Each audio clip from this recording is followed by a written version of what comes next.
What's your name? Kill me. Dude, show me your fucking hands right now. Me, bro. Pull your fucking hand out. I swear to God, pull your...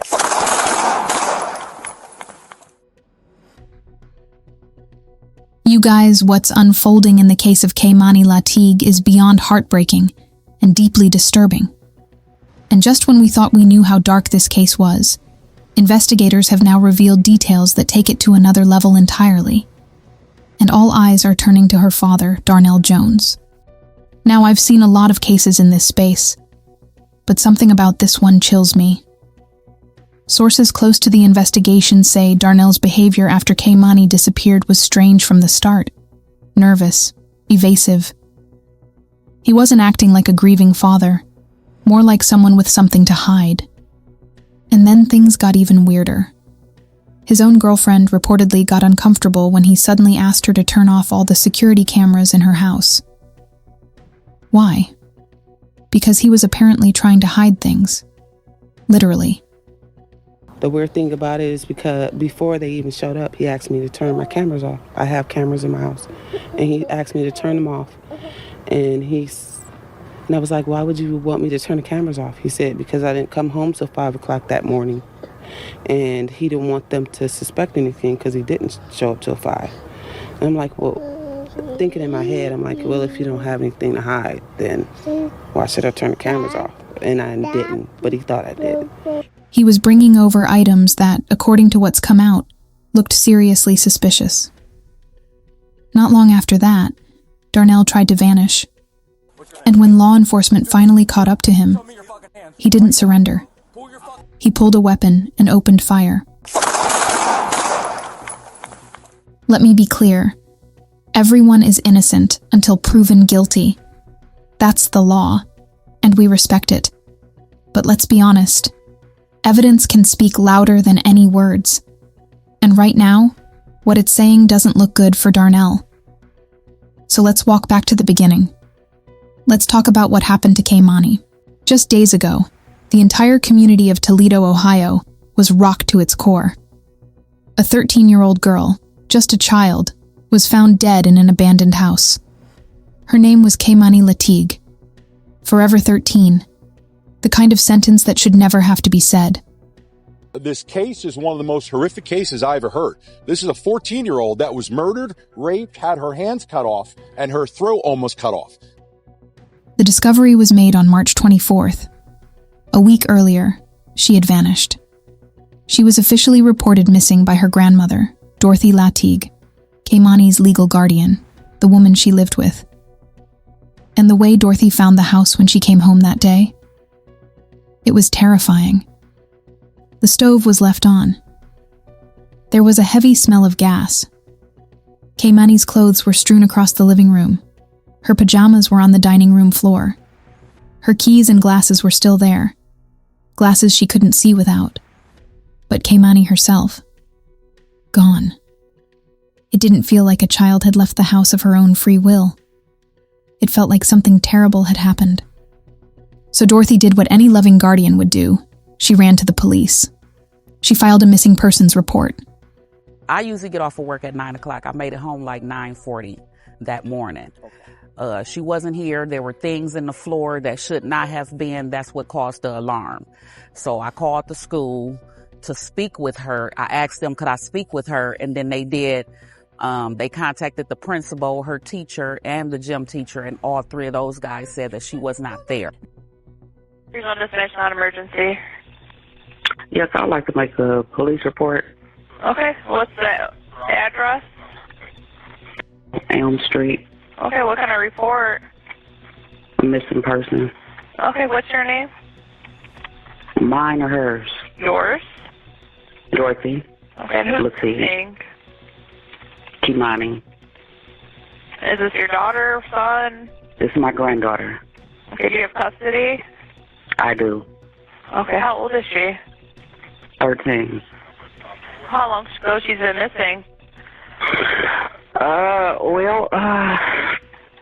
To the best of my understanding, she's just been missing this morning. And I called her school and went up to her school, and they said she's not there. What school does she go to? Spring.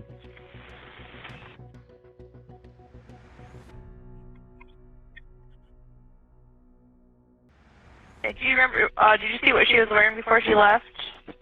No, she's usually going to school before I get home from work. Okay.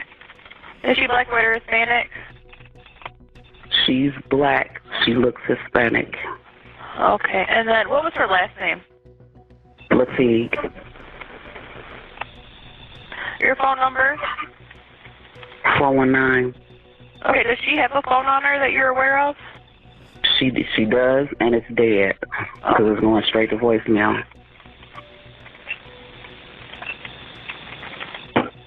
All right, they'll be out soon. They'll be out. Thank you. You're welcome. All right, bye. And as the investigation kicked off, the family kicked into action too, passing out flyers, talking to neighbors, organizing search groups. Keimani's mother, 𝐼𝐴 was devastated. She had just seen her daughter 2 days earlier. Darnell had brought Keimani to her place. Everything seemed normal, or so she thought. I seen her on the 15th. Her dad brought her down to my house. Apparently my mother gave him permission. And honestly, it was just me loving on my kid. You know, we played video games. We played, we talk mess. You know, that's what we do. We roast each other, all types of stuff, but it's all love. It's breaking me. I've been falling the apart since I found out. And here's where Darnell starts putting himself front and center. He goes on the news, pleading for help. Tells reporters that the last time he heard from Keimani was late at night on March 16th. She'd called him, scared, saying she thought someone was trying to break into the house.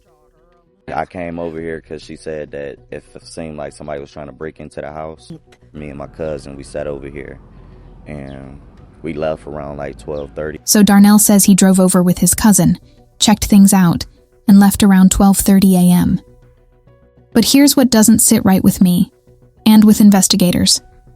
If your 13-year-old daughter is terrified and home alone, do you really just leave her there and drive away? That night becomes a turning point. Because what happens next makes it clear. This wasn't just a missing child case. It was about to become something far more grim. When the SWAT team finally cornered Darnell Jones in Columbus, things escalated fast. He reached for what looked like a weapon, something in his hand, and that was enough to trigger the officers into opening fire. I swear to God, boy. From the footage, it doesn't seem like he actually fired back. But just pulling something out like that in a high-pressure standoff, that alone was seen as enough of a threat. "Show me your hands. Pull your hand out." Show me your fucking hands. That's what the officer shouted, just moments before the shots rang out. Thankfully, no officers were injured, but Darnell wasn't so lucky. He was hit multiple times and rushed to the hospital in critical but stable condition. From that point on, the charges against him became even more serious and far more felonious. All right, he's hitting the side here. Yep, you're hitting the side. Okay, you're gonna be fine. Hey, look, you know what's good about this? What? Sit up, okay? You're gonna be fine. I can't move my leg. I know. Okay. I know. I think they're broke. Where do you guys need us? There you go. How's that? They broke. Okay. I can't get up. Okay, we're gonna leave you sit here like this. Take a deep breath. Copy that. Do me a favor. Take a deep breath for me, okay? Hey, move your car. Block that road. You're on shell cases. Get that road blocked. We can't lay you down. Okay, you've got to stay up.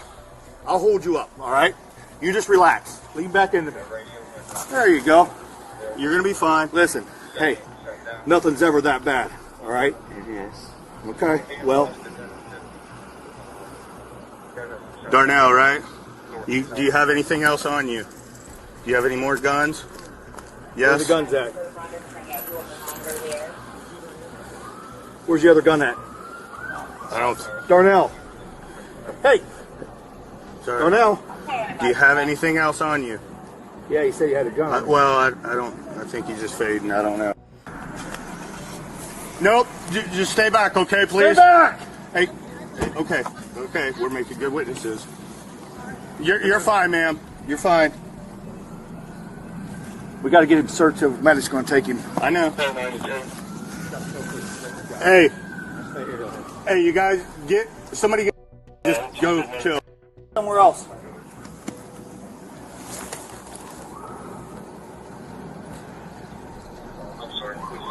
Hey, have that cruiser start getting scene tape.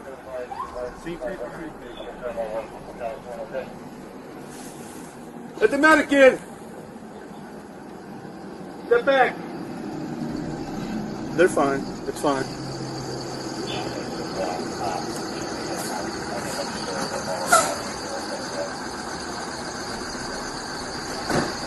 Yeah, we need a cart.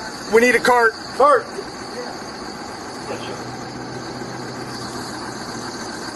No, stay with me, bro. Keep talking to me, guys.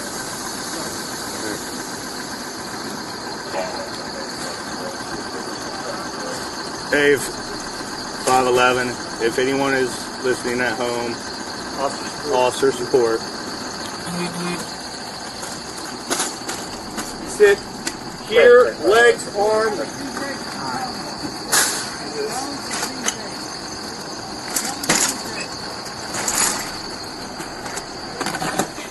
Which way do you want his head? Here. Right there? Okay. Up! You need him out of the cuffs? Yeah, we're gonna need him out. All right. We're gonna have to... Hey, listen, we're gonna roll you over one more time, all right? Gotta get those cuffs off you so you can relax. Clean up. There you go. He's hitting the arm, leg, arm, and I believe left chest. Okay. I get a good search on him. I am. Everything's got to come off. You taking him down enough in this? Yeah. All right, that's fine. Pull this off. All right. Let's cut the cuff off. Please catch your gun. You guys will help us lift? Yep. Grab the wing, grab the head. Down. We're down. Hold on. Just stare at it. All right, I'm good. Hey, don't move your arm. I know it hurts. They're going to help you, okay? I can't even shoot me in the head. Well, we're not trying to hurt you. We're not trying to kill you. Take this off my arm. No, we're not going to take it off your arm, okay? They're going to cut it off in just a second. Just hold still. So now, the alleged killer of 13-year-old Kei'Mani Latigue lay in a hospital bed while detectives tried to piece together what really happened. But even from that hospital room, the twists in this case weren't over. In fact, one of the most crucial developments came from someone surprisingly close to him, his girlfriend. And what she had to say changed everything. Just days before Darnell's arrest, he'd called her out of nowhere with a strange request. He wanted her to shut off all the cameras in her house. No explanation. Just turn them off. She didn't feel right about that. Something about it set off alarms in her gut, so she left the cameras running, and that single decision may have helped law enforcement collect some of the most damning evidence in the entire case. Used to be over my house all the time, and we loved her. And now she gonna have to grow up without seeing her sister anymore. I mean, I don't feel bad for anything he going through, but her, she did not deserve none of that she got. Nobody do. According to her, a relative of hers noticed Darnell unloading things from his SUV and sneaking them into her basement. Among the items, a rubber mat, one of those heavy-duty liners that go in the back of an SUV when you're hauling cargo. He also tucked away a pair of work boots, covered in mud. After police took us downtown and questioned us, I came back home before he did, and my family that was here informed me that he hid something under my stairs in my basement. So I called the detectives, and they came and did a search warrant and grabbed it. And once he noticed those were gone, that was the last time I seen him. It was like a mat for the back of your truck, not a pickup, but SUV. You know, when you lay your seats down and you put that rubber mat in there to protect the back of your seats in case you're hauling something. That's what he rolled up and put in my basement. And his work boots, which were caked with mud. I never seen him put it under there, but I wasn't about to hold no evidence for him or none of that. He must have thought that. But here's the thing. Darnell hadn't worked in weeks. There was no logical reason for him to be trudging around in filthy boots. The mat, the boots, they looked out of place, like they had seen something they weren't supposed to. After hiding the items, Darnell disappeared. vanished. The next time his girlfriend heard from him, it was a phone call from Columbus. That tip allowed investigators to finally close in and locate him. After the search warrant and he disappeared, we left the house because I was scared that he might come back and harm one of us. Detectives later questioned Darnell in his hospital room. And while the police haven't shared everything he said, they hinted that the interview gave them significant new information. They're currently working with prosecutors to review his statements and decide how to move forward with charges. Dad was interviewed. He gave us his version of the story. Eventually, we had nothing to say that was not true.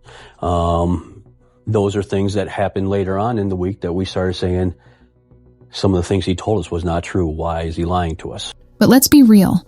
If you've been following this case from the beginning, it's hard not to believe that Darnell has something to do with what happened to Kaymani. His behavior, dodgy, inconsistent, paranoid, has raised red flags from day one. You told me God got a plan for me.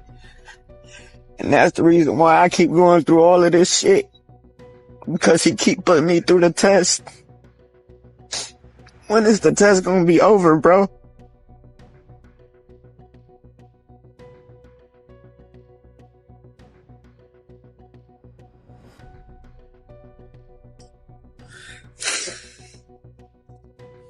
I just want it to be over with. I hate the way I think. I hate the way I see things. And all I do is sit back and try to just act like I don't see shit. Because if I do something about it, I'm going to jail. I'm the one getting in trouble.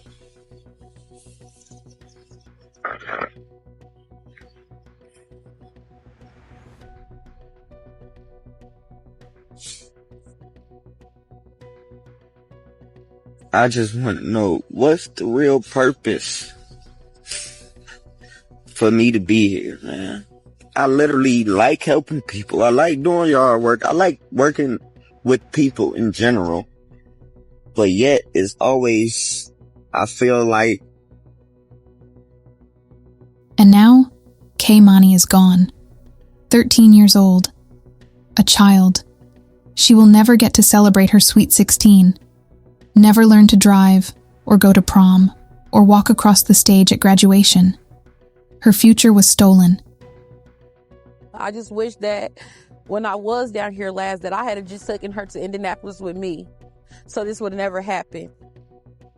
A lot of things, woulda, coulda, shoulda, but at the end of the day, I just really wish that whatever happened and whoever did this, y'all didn't have to do that to her.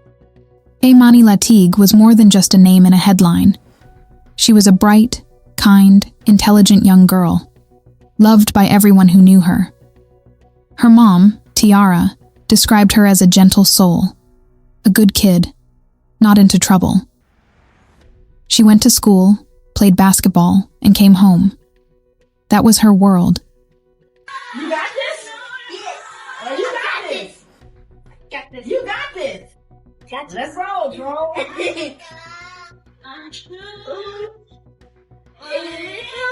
got your back. I got your back. How many times I've said those words? And born again will I ever hurt? I have a very close relationship with Kei'Mani. She was a tomboy. She wasn't out looking for, trying to be fast or, mischievous or any of that. So for her mother to come down and have all this to say and all that. Tiara, where was you for the past 4 years? We haven't seen you since Kei'Mani TikTok party. You haven't called her. You haven't sent her anything. You haven't said, oh, baby, I'm going to come get you for a weekend. We haven't seen you until this happened. Why we got to see you when it's a tragic moment? So, Tiara, where do you stand? She attended Spring Elementary, where she was supposed to receive a kindness award the very same week her body was found. That says everything about who she was. She was on the honor roll, excelling in school, and just days away from turning 14. Kaymani wasn't just a victim of a horrific crime. She was a light, and her light was snuffed out far too soon. And here's what makes this tragedy even more painful. It might have been preventable. Teachers and classmates had started noticing things, changes in Keimani's behavior, warning signs. According to reports, several concerns were raised and passed along to Child Protective Services. But nothing happened. Nothing. I want to hear from CSB. We all do.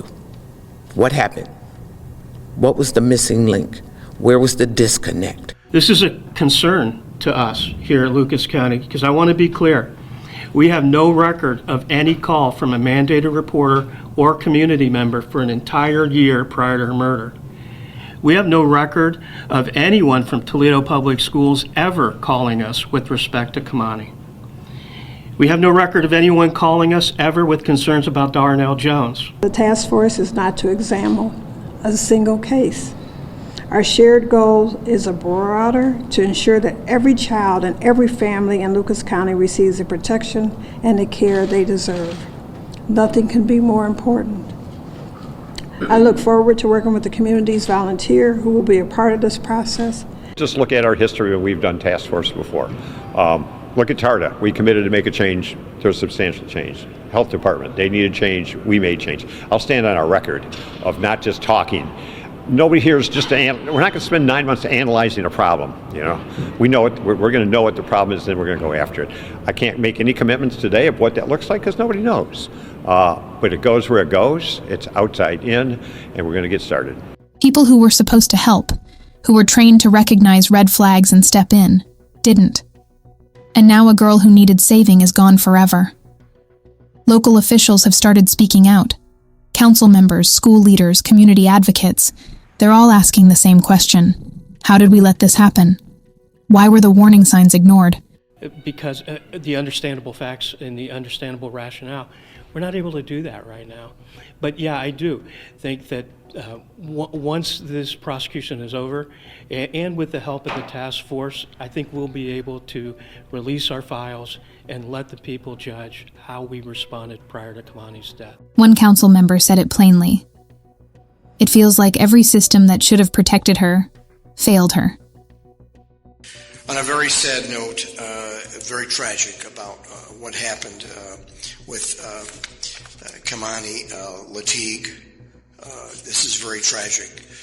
In today's Blade, just a few minutes ago, they reported that her teacher reported at least twice to authorities that she had a child who had evidence of physical abuse.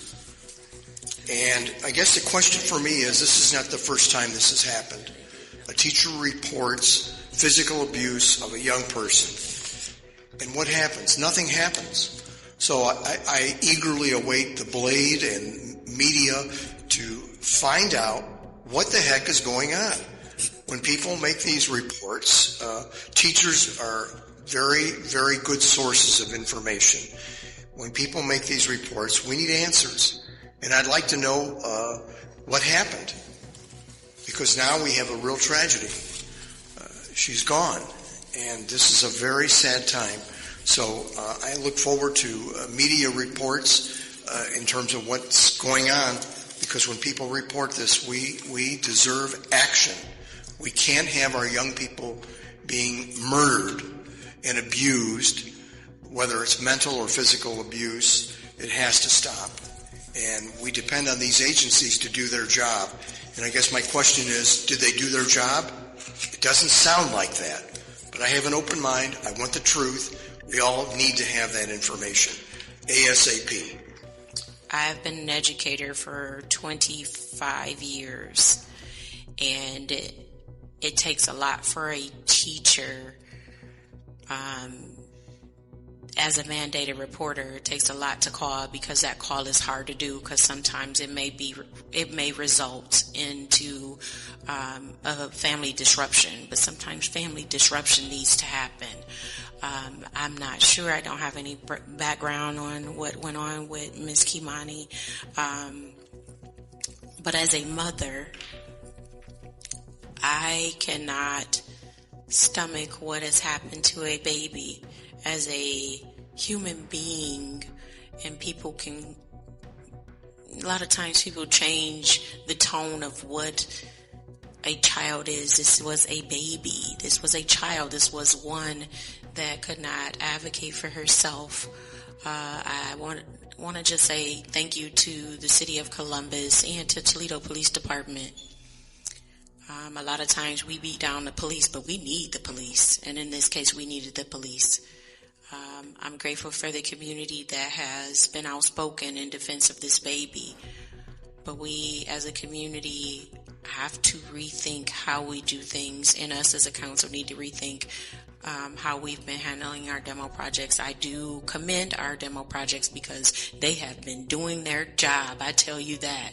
In one swoop, they knocked down 3 houses in my district that has been vacant for over 10 to 13 years. So I'm glad that we got that influx of money. But we have tools that we can use to get this work done, and I urge us as a body to get this work done. The House did not do this crime. I want to be clear, and I want to make sure everybody knows. The House didn't do this crime. This was evilness that did this crime against this baby.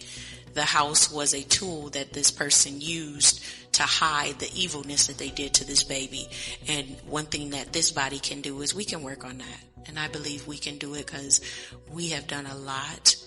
In this body, we do a lot for the community, and I just know that our work is not done, and our servant hearts can get this done. So I thank you to be a part of a good body that has the hearts and soul to care for the community. And again, I thank TPD and the Columbus Police Department, SWAT, for working here and doing this. And if you haven't done it, call and check on our officers, because I did.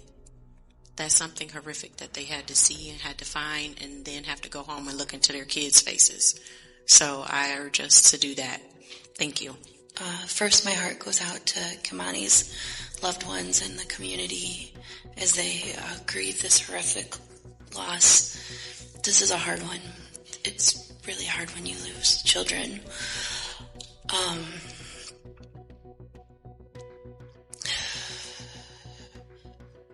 We are here to listen and help honor her memory as the community wants it.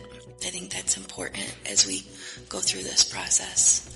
I am also grieving Kei'Mani today. This was a hard news to hear, and I think as we continue to hear more, I think everyone has already said it, I think a lot of systems failed. That poor girl, I think we are included in that. I think the community failed her, and I know several of us have already had conversations around demolitions and what else can be done, but I think we have to work really hard to prevent that from happening again, because that is just such a shocking and tragic loss. It's hard when it feels like it could have been preventable. Several steps in her life, I'm sure. So my heart goes out to the people that loved her and cared for her. According to the Mayo Clinic, signs of ongoing trauma in children can include sudden mood swings, aggression, anxiety, nightmares, withdrawing from friends, and a drop in school performance. While we don't know exactly which of these Kaymani showed, there's enough to suggest that something was going on, something that should have triggered a response. We determined that the placement there was appropriate. All the basic needs of the child were being met. She was getting all of her sustenance, her housing conditions were fine, her school and medical conditions were being met. But the system didn't step up. So now the question becomes, what will we do differently for the next child? In the midst of the grief, the one thing that has brought a glimmer of hope is how the community has come together. Vigils have been held, flowers laid, people gathering outside the abandoned home where she was found, lighting candles and offering prayers. People braved the weather for the 13-mile walk. It started outside the Miami Street home where she was found in March. The walk was organized by Davon Woods, a founder of Foster Kids Matter. He and his twin brother, Tavon, have held walks across the country to raise awareness of kids in the foster care system. He says as soon as he heard her story, he knew he had to make the trip here. it only been about a week, not even a lot of time to prepare for a walk. But it's just so amazing to see how the community come out and to see what they done for her birthday and stuff like that. It truly gives me hope. And we just want people all around the world to remember her name, because oftentimes you hear stories like this. This isn't my first time hearing a story like this, but as horrible as it is, I just want to make sure that the world remember her name. One woman stood before the crowd at a candlelight vigil and said, "City of Toledo, we've got to do better. It takes a village to raise these babies." And she's right. It's almost like a movie. It doesn't seem like it could happen here in Toledo. I believe that she probably wishes we would have got to her sooner, and somebody would have took up for her when she did ask for help, because she did ask for help is what I'm understanding, and she was failed. So really it's very, very, very sad. People are also praising Darnell's girlfriend for doing the right thing, for not protecting him, for choosing the truth over loyalty, for giving investigators the clue that led to his capture. In her strength, people are finding a message. Protect the child, not the abuser, no matter who they are. Keimani's story should never be forgotten. Her voice, silenced in the worst way, still deserves to be heard. And maybe, just maybe, if her story saves even one more child, then her light won't be lost in vain. So I'll end with this. What do you think? Has enough been done to uncover the truth? Do you believe Darnell is guilty? Or should the investigation look wider?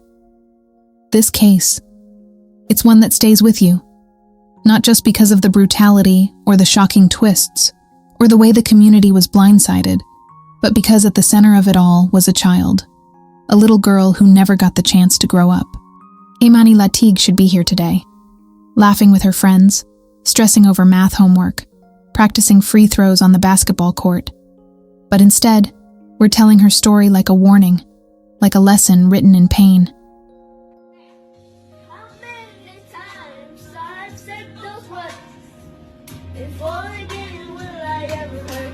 And the truth is, stories like Keimani's are still happening. Right now, there's another kid somewhere showing signs no one is picking up on. Another home where something feels off, but nobody speaks. Another system that's overloaded, underfunded, or unwilling to look closer. We have to do better, as a community, as people. Because kids don't always have the power to speak for themselves, but we do. If something doesn't sit right, say something. If a child pulls away, starts showing signs, stops smiling, don't brush it off. It's not just a phase. Sometimes it's a cry for help. To the people mourning Keimani, your grief is valid, your loss is immeasurable. But know this, your voices matter. Your fight for justice matters. And Keimani's life will not be forgotten. Let her name be more than a headline. Let it be a turning point.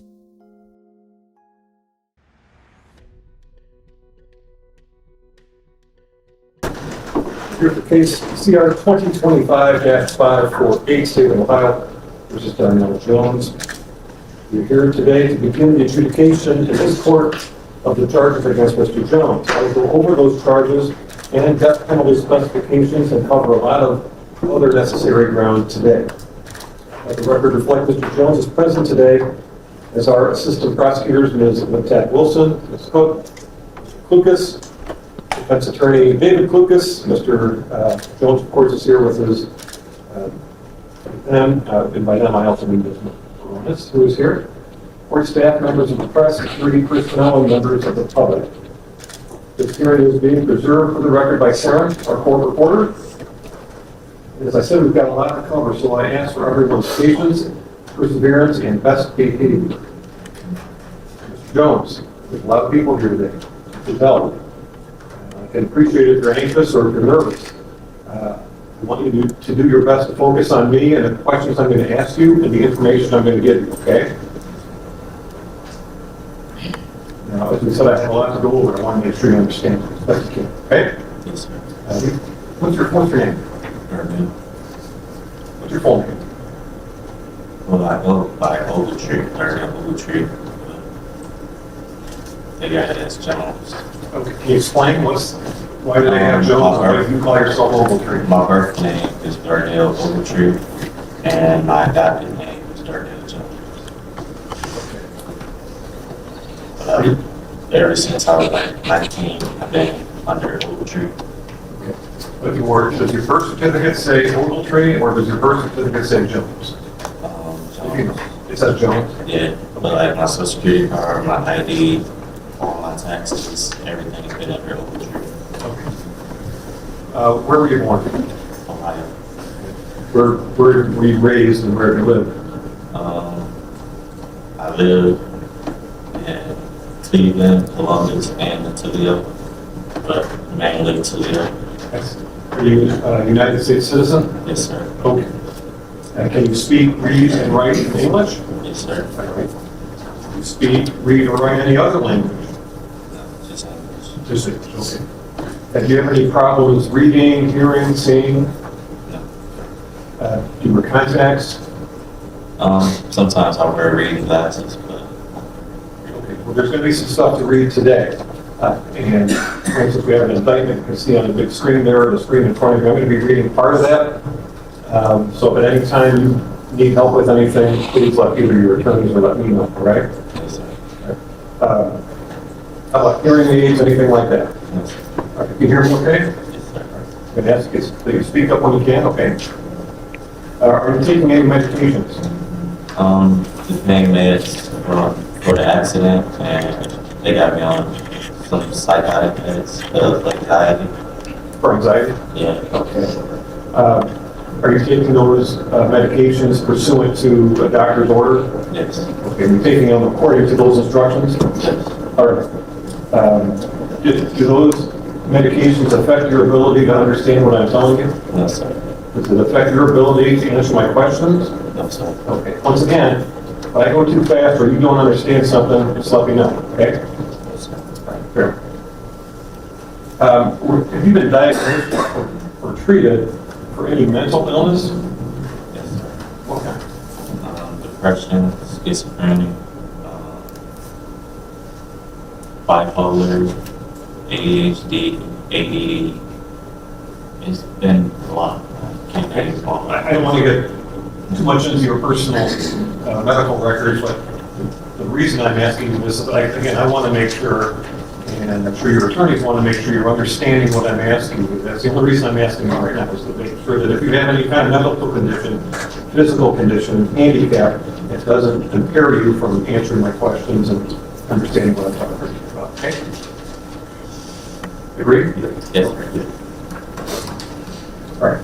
We need, as I said earlier, to review some very important matters, starting with your right to counsel, your right to an attorney. You have the right, Mr. Jones, to hire your own attorney with your own money. You have the right to represent yourself, which I highly discourage in the strongest terms I can tell you, or to ask me to appoint for you an attorney. Now, if you wish to hire an attorney with your own money, I'll give you time to do that. A reasonable amount of time so you can get some money together and hire an attorney. Now, if you hire your own counsel, there is no requirement that he, she, or they be certified to handle what we call a capital case, a case involving the possibility of the death penalty. The record indicates that you were over in municipal court before Judge Nicole Curry, and at that time, I believe the court had appointed you a public defender. Is that right? Okay. Now, I anticipated that you might be asking me to appoint you an attorney or attorneys over here. That's why we contacted Mr. Lucas and Mr. Ramones to see if they would be willing and able to represent me in that. Now, the reason we contacted them is because they are both certified by the Supreme Court of Ohio to represent defendants in cases like this. Both of your attorneys, who may be your attorneys, but if you want me to appoint them, are so certified. Now, I would appoint Mr. Lucas as your trial lead counsel and Mr. Ramones as trial co-counsel. Now, in anticipation of your appointment, Mr. Lucas, we met with your 𝐬𝐮𝐬𝐫𝐿. I have, Your Honor, on 3 occasions, and Ms. Baronis has also met with him as well. Have you prepared an affidavit of indigency? I have filed a approach.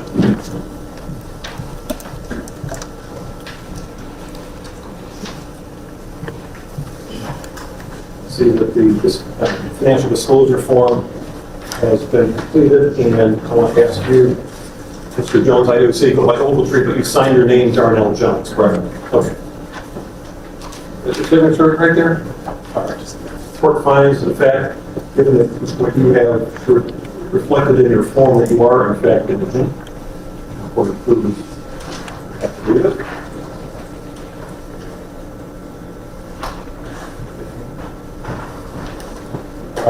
The entry that the court issued setting this arraignment and appointment of counsel hearing references a discussion that your attorneys and attorney for the state of Ohio had with me in chambers that was on April 24th, I believe, earlier this week. Yes. That entry, I think a copy of that entry is on the table in front of you. It looks like this.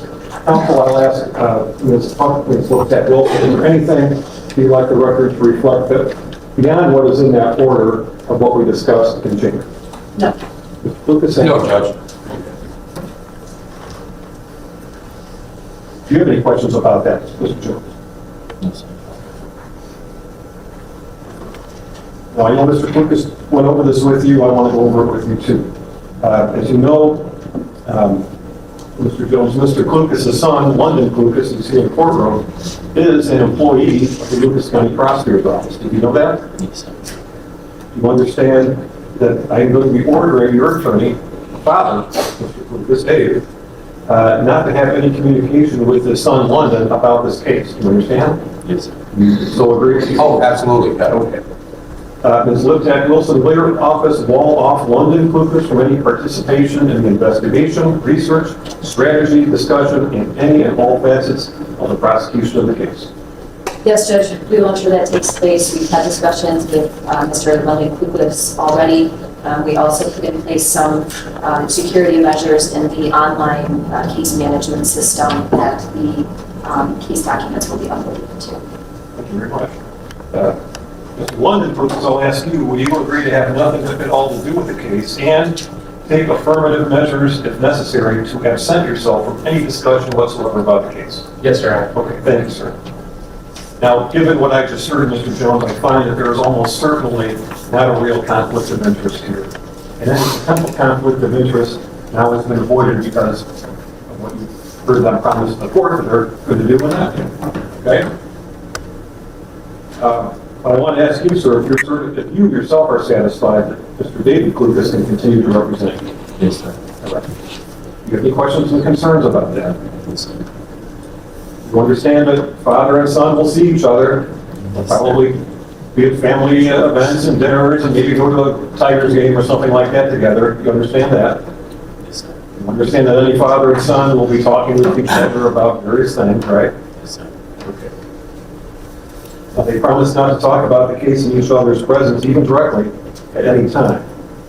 And in fact, Mr. London Klukas will be walled out from any participation in this case while he works for the prosecutor's office. You understand that? Yes, sir. Are you okay with that? Yes, sir. All right. If you want some time to think it over, I'll give you that time. If you want me to appoint another attorney for you, I'm happy to do that.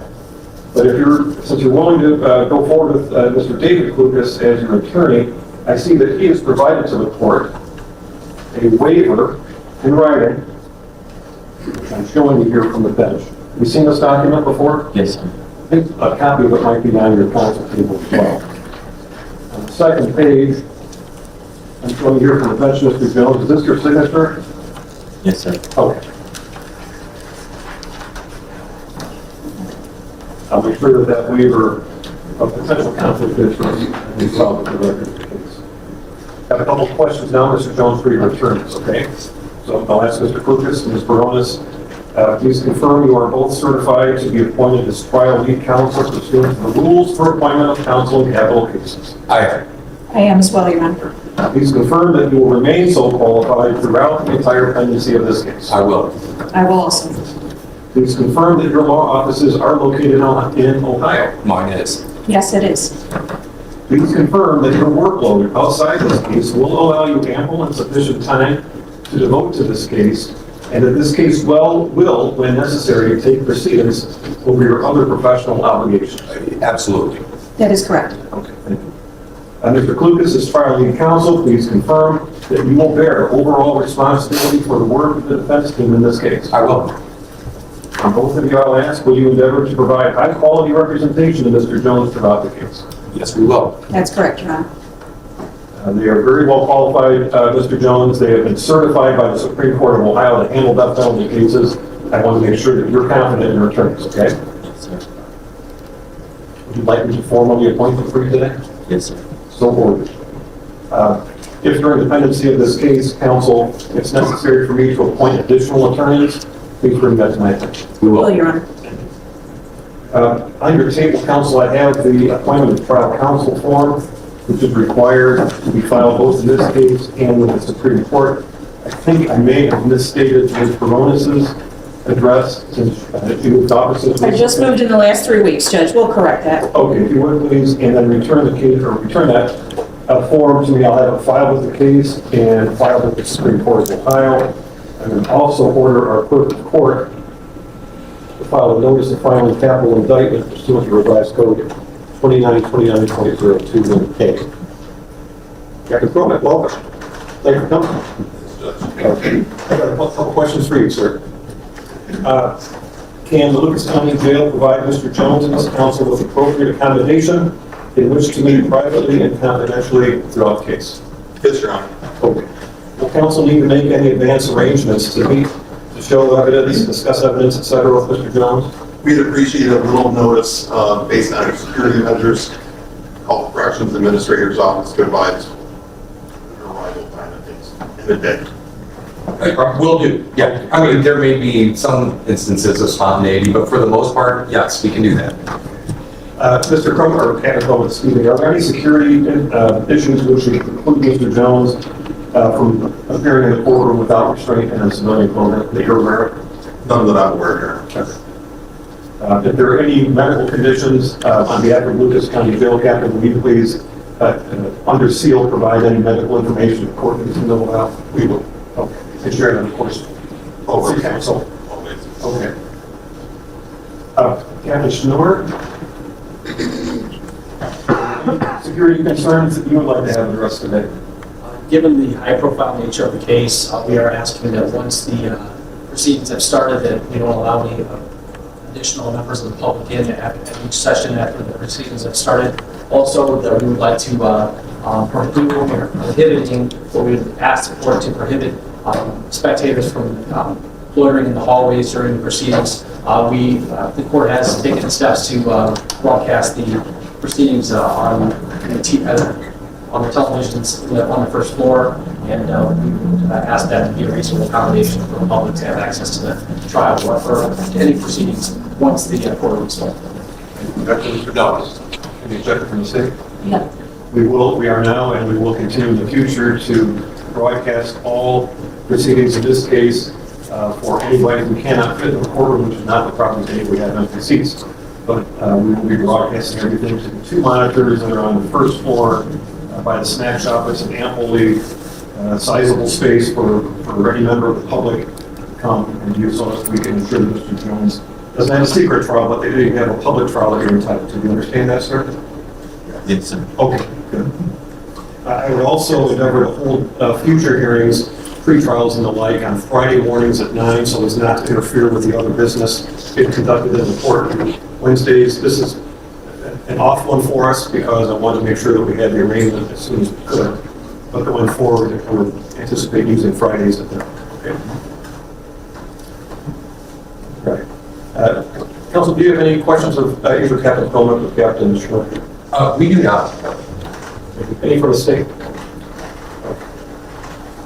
Let's go to the arraignment. As you see on the screen in front of you, Mr. Jones, and there's actually a paper copy that you've been handed right now, is the indictment. Usually, the reading of the indictment is waived, and Mr. Lucas, I believe you would have no problem with the court waiving before reading of the indictment. No, in fact, we would offer a waiver of the reading of the indictment. What I'd like to do is to then, rather than read the whole thing word for word, which will take us a half hour, I want to go over with you the nature of these charges, because I want you to know them so that you have as much information as you need to deal with your attorneys and ask them pertinent, relevant questions, and all of that, okay? All right, so let's begin. And the direct, as I said, it's on the screen too, if that's easier for you to read that one. All right, so the indictment has a case number on it, has your name on it, and it has some operative dates. This indictment, Mr. Jones, contains in it 15 different counts. Count is simply a charge that you violated. Let's start with the first one here. You've got count 1, aggravated murder, that means unclassified felony with specifications. And it alleges that you did purposely and with prior calculation and design cause the death of Kei'Mani Latigue in violation of those code sections, making it aggravated murder. Now you're going to see beneath that felony murder specification, which alleges that you committed, attempted to commit, or were fleeing immediately after committing or attempting to commit rape, and either the offender, you were the principal offender in the commission of the aggravated murder, or if not the principal offender, you committed the aggravated murder with prior calculation and design. The specification under that also says felony murder. It's the same as the one I just read with the replacement instead of rape, it says kidnapping. And the third felony murder specification replaces rape or kidnapping with aggravated burglary. Otherwise, those three specifications are essentially the same. You'll see on the next page that there is also a murder to escape specification, which reads that the offense was committed for the purpose of escaping detection, apprehension, trial, or punishment for another offense committed by you, to wit, rape, kidnapping, and or aggravated burglary.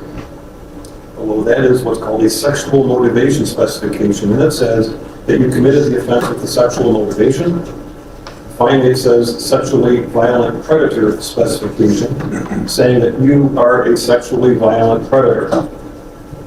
Count 2 says all of the same things, essentially, other than it alleges that you did purposely cause the death of Kei'Mani Latigue while committing or attempting to commit, or while fleeing immediately after committing or attempting to commit the offense of rape, aggravated murder, and unclassified felony.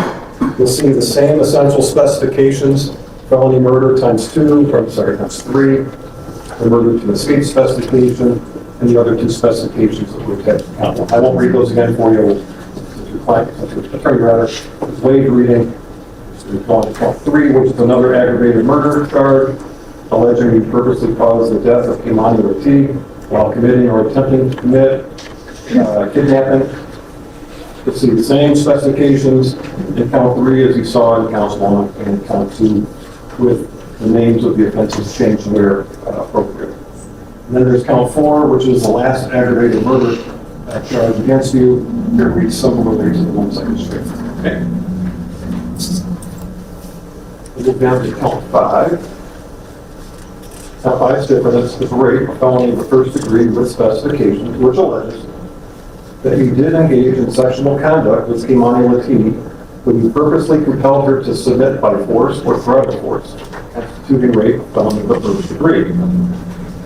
That charge has a sexually violent predator specification, as you can see below.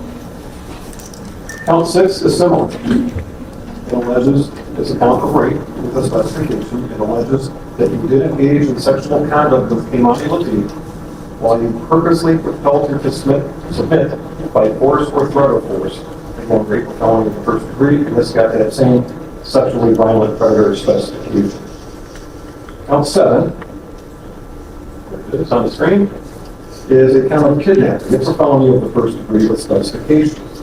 Now that alleges that you did, by force, threat, or deception, remove Kei'Mani Latigue from the place where she was found or restrain her liberty for the purpose of engaging in sexual activity with Kei'Mani Latigue against her will, in violation of the law constituting the offense of kidnapping.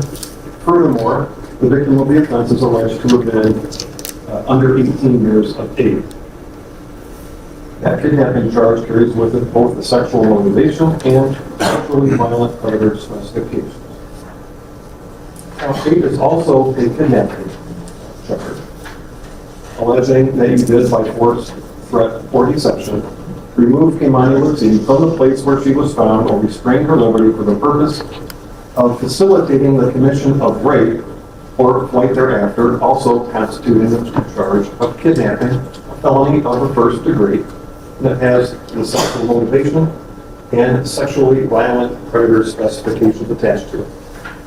And you'll see in count 9, that's the third kidnapping charge, alleging that you did by force, threat, or deception remove Kei'Mani Latigue from the place where she was found or restrained her liberty for the purpose of terrorizing or inflicting serious physical harm on Kei'Mani Latigue or another violation of the revised code.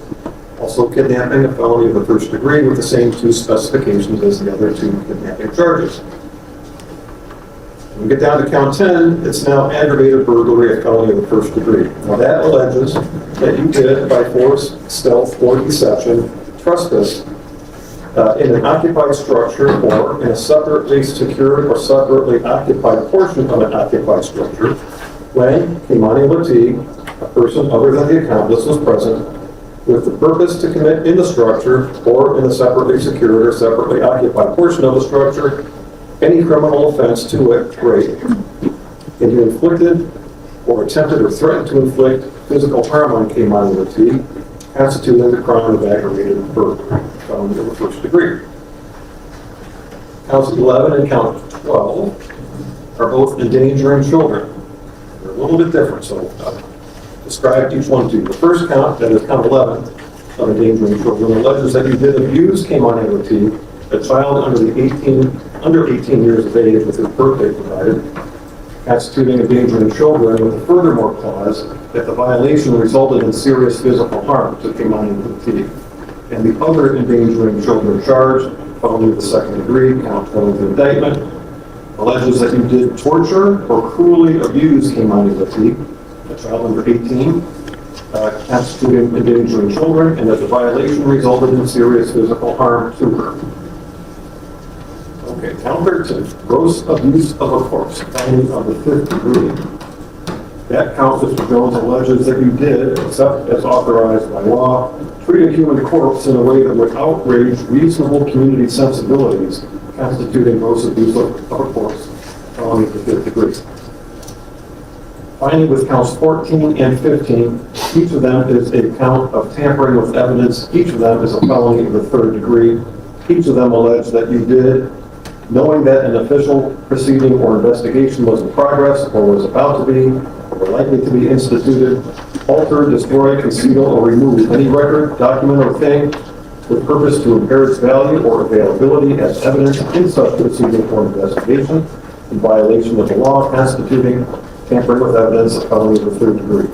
As I said, counts 14 and 15 are essentially the same. Do you understand what I read? Yes, sir. How do you plead?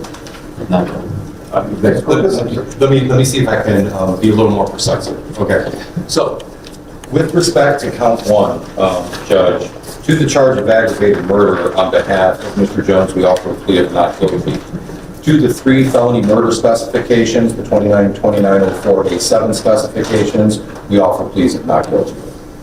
To the murder to escape specification, we offer a plea of not guilty. To the sexual motivation specification, we offer a plea of not guilty, as well as a plea of not guilty to the sexually violent predator specification.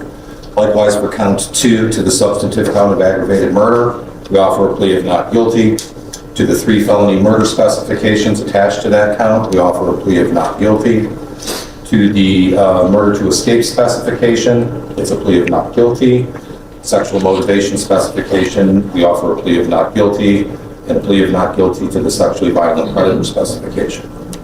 With respect to the substantive count charged in count 3, the aggravated murder, we offer a plea of not guilty. To the 3 felony murder specifications attendant to count 3, we offer a plea of not guilty. To the murder to escape specification, we offer a plea of not guilty, as well as a plea of not guilty for the sexual motivation specification and the sexually violent predator specification. For count 4, it's the same process to the substantive count, not guilty. To the 3 felony murder specifications, not guilty. Murder to escape specification, not guilty. Sexual motivation specification, not guilty. And the sexually violent predator specification, not guilty. Because those first 4 counts are capital offenses, I believe it's appropriate to enter a plea not only to the substantive count, but to each specification. Beginning with count 5, we don't have a capital charge. So what we're going to do is offer a plea of not guilty to count 5 and the attendance specifications. As to count 6, we're going to offer a plea of not guilty to the count and the attendance specification. With respect to count 7, we offer a plea of not guilty to the substantive count and to the 2 attached specifications. With respect to count 8, we offer a plea of not guilty to the substantive charge of kidnapping and the 2 attendance specifications. Count 9, we offer a plea of not guilty to the substantive count of kidnapping and the 2 attached specifications. We offer pleas of not guilty to counts 10, 11, 12, 13, 14, and 15. Thank you, counsel.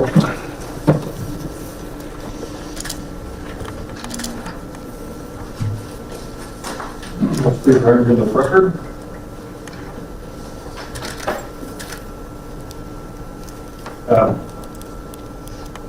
Going forward with this case, Mr. Jones, you have now, and you will have throughout the rest of this case, a number of rights. I don't have the ability to go into great excruciating detail with you about those rights, but I want to go over them generally, and your attorneys later can answer any questions you may have about them, okay? All right. You have the right to counsel. We've talked about that already. Counsel Clinton has been appointed for you. You are presumed to be not guilty of the charges and specifications brought against you. You have a right to a trial by a jury of 12 persons who must be unanimous in their verdicts. You have the right to have the state prove your guilt beyond a reasonable doubt as to each element of each charge and each specification. You may waive your right to trial by jury and opt to have a 3-judge panel try the case instead of a jury. You have the right to confront any witness who testifies against you at trial and have your lawyers cross-examine them for you in the courtroom in your presence. You have the right to what we call compulsory processing, which uses the subpoena power of this court to allow you to have any witness you want to testify in this case for you on your behalf to be brought in here to testify for you so you can call that witness. You cannot be forced to testify against yourself at trial, and if you chose not to testify, your silence could not be used against you in an attempt to prove your guilt. You have the right to be present at every stage of this case. You have the right to hire the services of experts if the court paying the bill for them. You have the right to present evidence and mitigation at the sentencing phase of this trial. Again, these are a generalized version of your rights. Do you understand? Okay. Remember, you can ask your attorneys at any time if you have specific questions about any one of these rights. Okay? Yes, sir. Okay. Now, as you know, death penalty specifications have been part of this case. That means this case will be divided into 2 parts: the trial phase and the sentencing phase, if necessary. At the trial phase, the jury, or the 3-judge panel, will determine whether the state has proven beyond a reasonable doubt all of the elements of the charges and the specifications. If you are found not guilty of them, you will be released. If you are found guilty of the offenses, but not guilty of the death penalty specifications, you will be sentenced to a term of years in prison corresponding to the charges and the non-death penalty specifications that you were found guilty of. If you are found guilty of one or more of the death penalty specifications, which we also call the aggravating circumstances, and that or those aggravating circumstances are not outweighed by factors which mitigate against the imposition of the death penalty, the jury will return the death sentence. In this case specifically, Mr. Jones, it's alleged that the aggravating circumstances, as you just heard me read through the indictment, are that you committed aggravated murder and rape, kidnapping, and or aggravated burglary, and or that you committed aggravated murder with the purpose of escaping detection of having committed rape, kidnapping, or aggravated burglary. Now, the crime of aggravated murder is not by itself an aggravating circumstance. Factors mitigating against a death sentence lessen or eliminate the appropriateness of the death penalty. They can include your age, your upbringing, your criminal history, duress, your mental condition, frankly, just about anything else can be a mitigating factor. The crime itself may, in fact, be a mitigating factor. If we get to the sentencing phase, you have essentially the same rights as you do in the trial phase. If you wish to make a statement at the sentencing phase, you may do so either sworn or unsworn. If you make a sworn statement, you'll be subject to cross-examination by the state's attorneys. If you make an unsworn statement, you won't be subject to cross-examination. The jury will have to decide whether the aggravating circumstances outweigh the mitigating factors. If they find that the aggravating circumstances outweigh the mitigating factors and conclude beyond a reasonable doubt that they do, they will return a sentence of death. It is then up to me to make my own determination based on a similar weighing process whether the death sentence is appropriate. If I agree with the jury, I will impose a death penalty. If I disagree with the jury, I will impose a sentence of life imprisonment. I may not impose the death penalty if the jury declines to impose it. All jurors must agree before a death sentence may be imposed.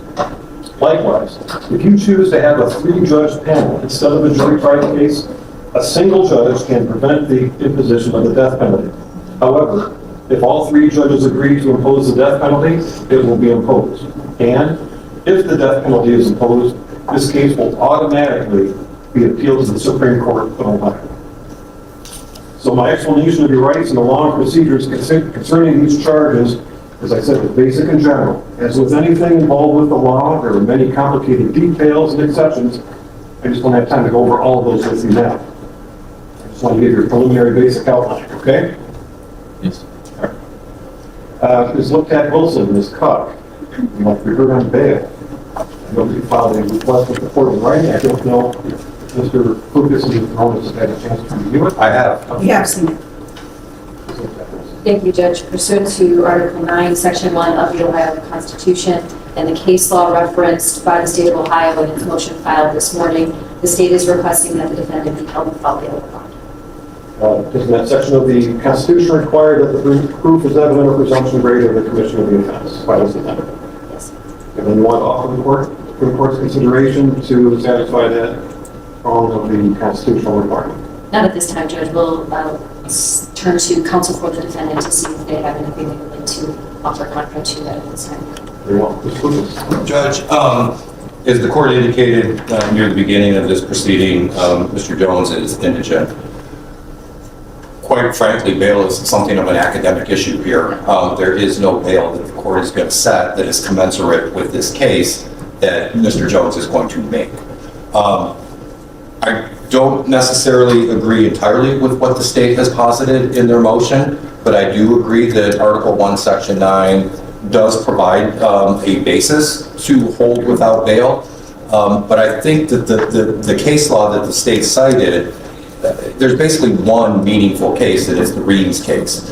And it does say that the court can make this decision based only on the return of the indictment, but it also leaves us the opportunity to return at a later date. And I guess what I wanted to say here is that we would like an acknowledgement from the court that if the court chooses to hold Mr. Jones without bail today, that it acknowledges that the applicable law does give us the opportunity to come back and overcome that presumption. So right now, I don't really know enough about Mr. Jones to make an intelligent bail pitch. I know what kind of case it is. I know what the means are to post a bail. So I really don't have anything other than the legal argument to acknowledge that we can come back to offer the court by way of argument on bail. Yes, sir. You've not received any discovery yet from the state, I presume? I've received nothing. In fact, technically, I explained to Mr. Jones that until this proceeding is over, I'm not entitled to it. So, okay. The point is well taken, Mr. Lucas. I'm going to have the defendant remanded without bail, reserving for the defense the right to readdress bail at any time in the future. As I said, we'll be here having regular pre-trials, motion hearings, and other court events throughout the pendency of this case. And at any time, if you'd like to readdress bail, I ask that you do so in writing. Oh, absolutely. And there'll be time for the state to respond. Okay, thank you. Let's go over if we can speedy trial. Mr. Jones, you have a constitutional right and a statutory right to have your case tried speedily. I would ask whether the state has a date of arrest from which we can begin counting days. Just one moment, Judge. Sure.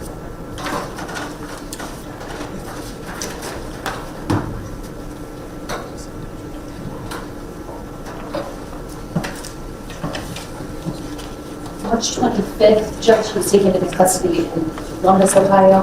And then April 17th was brought into custody here in Wisconsin. Mr. Jones, you have the right to be brought to trial within 270 days of your arrest, but since you've been in custody continuously, each day in jail counts as 3 days. That means you have the right to go to trial within 90 days from the date of your arrest.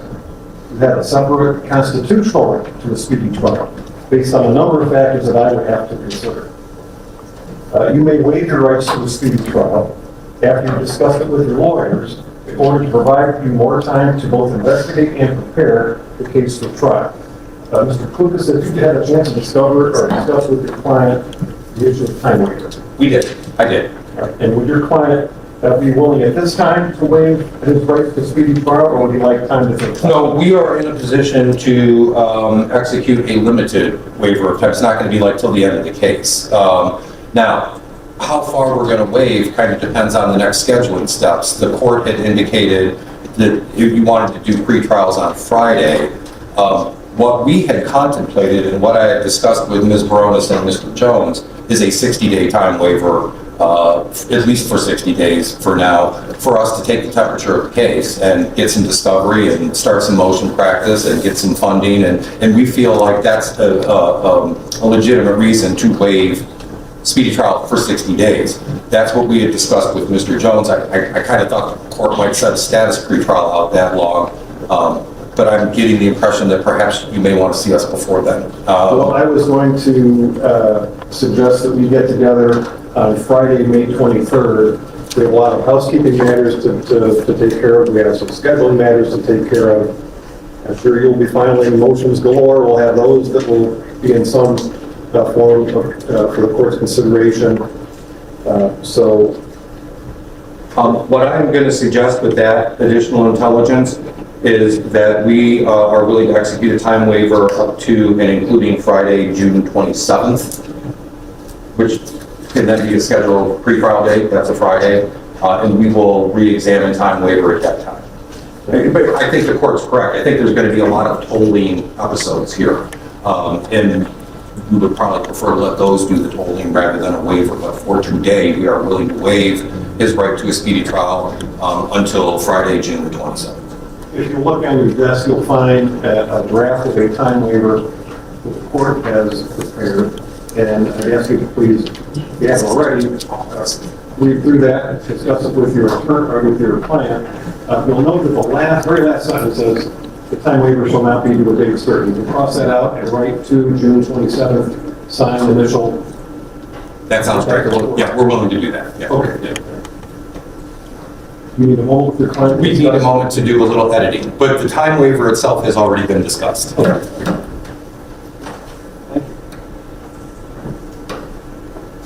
Once the waiver has been prepared, signed by both client and counsel, I'll ask you to and gets it, we'll file it with the case. I have a question now for the prosecution, Ms. Jack Wilson, Mr. Todd. Who in this case seeks to act as the victim's representative under Rushie's law? I believe it will be the victim's grandmother, Dorothy Latigue.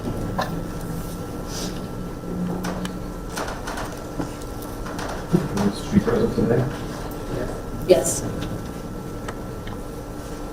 Has anybody else applied or spoken up with the desire to be named by the court as a victim's representative? No. Okay. Thank you. Question for both sides now, if I may.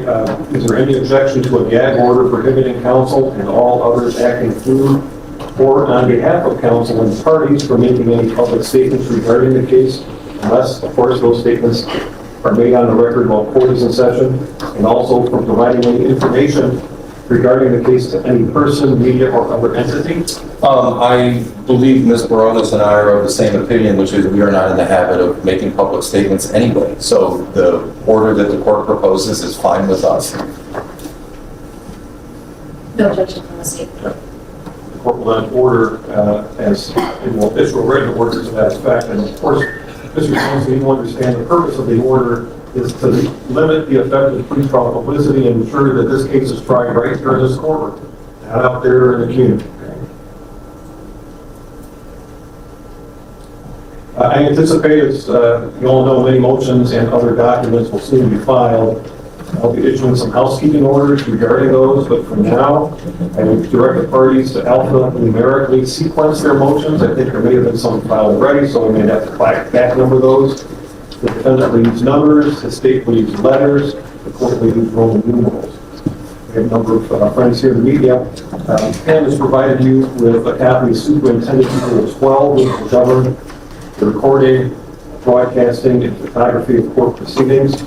Our court administration and our courtroom staff can assist you with any issues. If you'd like to be kept up to date on scheduling, please make sure that Pam, my criminal bailiff, has your email address, because sometimes at the last minute we have to reschedule things and maybe have you come all the way down here only to find out that at the last minute we had to read some time.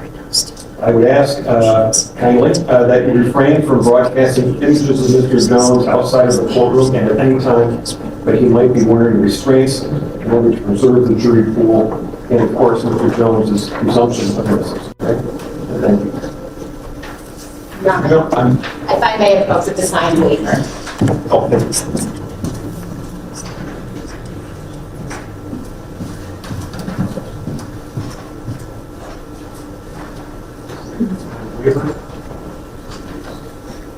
Well, thank you. All right, Mr. Jones, we're going to quite a lot today. Do you have any questions? And we're going to be seeing a lot of each other in the coming weeks and months, and I want you to keep me posted of how you're doing. I want you to keep me posted on not what you're talking to your attorneys about, because that's protected information. I can't know, they can't know, the media can't know. You're entitled to absolute confidentiality for your attorneys. But if there's any breakdown, anything that needs to come to my attention, I want you to make sure you tell me, okay? Yes, sir. All right. Now, there's going to be times when you're going to be frustrated, angry, you name it, right? I get that. That's all. We all experience that. You're experiencing it most acutely given the situation we're in now. If there's a major and insurmountable issue, bring it to my attention. And anything that you want to share with the court, you have to share it through your attorneys, unless you're sitting here where you are right now, right in front of us, okay? Mr. 𝐾𝐿, Ms. Baronis, do you have anything else from the record today? I don't think so. Nothing more from us, thank you. Ms. Wilson, Ms. Cook, anything further? No. All right, we'll be adjourned, and we'll see you all on Friday, May 23rd at 9 a.m.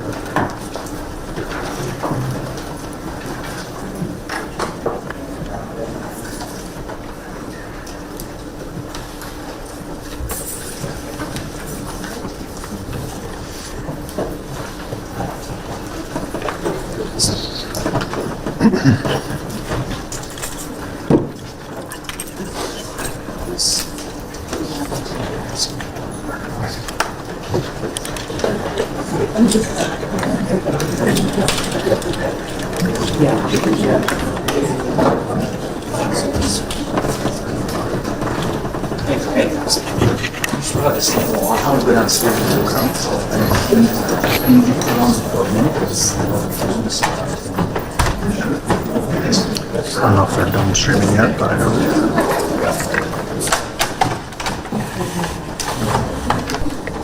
Thanks for watching.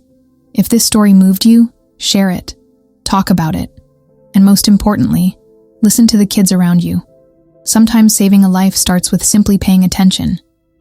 Rest in peace, Kaymani. You deserved so much more.